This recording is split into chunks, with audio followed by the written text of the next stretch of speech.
根据统计，这儿科住院医师的招聘，但是拢伫咧减少。伊家是建议讲，政府会当调整公费生的制度，或者医生留伫咧医学中心的儿科服务，唔免去偏乡，定好确保这急重症的医疗袂断层。啊，那卫福部表示讲，今年第3期的公费医学生计划，头一届有甲这小儿外科列入来，而且无限定偏乡。另外，今年呢也投入249亿，要互这儿科医生的收入会当提悬，鼓励这医生留伫咧儿科。台湾的生育率是全球上低，少囝儿怀问题嘛冲击着医疗人力。儿科大医医师的招聘率是当年1:6，第一线少年医师是严重无够。医界提出警告，讲这已经毋是单纯医界劳动力的问题，是国安危机。建议政府调整公费生的制度，让医师留伫医学中心儿科服务，会当抵消下乡的义务，确保急重症医疗袂断层。这些公费医师如果能够选择以儿科为他的专科医师，可以让他来支援这些医学中心或区域型的一个医院，那来补充这个儿科人力的一个不足。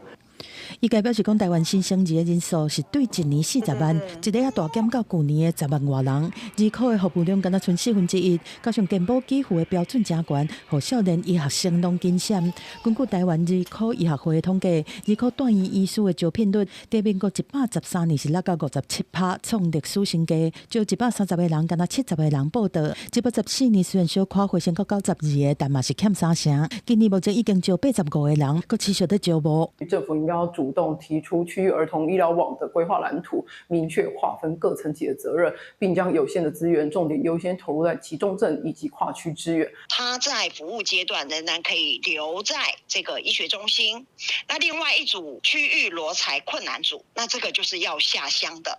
好，所以第3期的计划，我们会把大家的这个建议把它纳入一起来进行讨论。卫福部强调，今年第3期公费医学生的计划总原也是维持750个，而且第一摆纳入小儿外科加任务科，嘛无限定偏乡。另外，今年已经开249亿，保障0到6岁儿童医疗服务，包括调升儿科重症大医、门诊的检测费等等，确保儿科医师申报健保点达到1.1块，提升收入，而且减轻急重症人力的负担，鼓励医生留伫儿科。记者综合报道。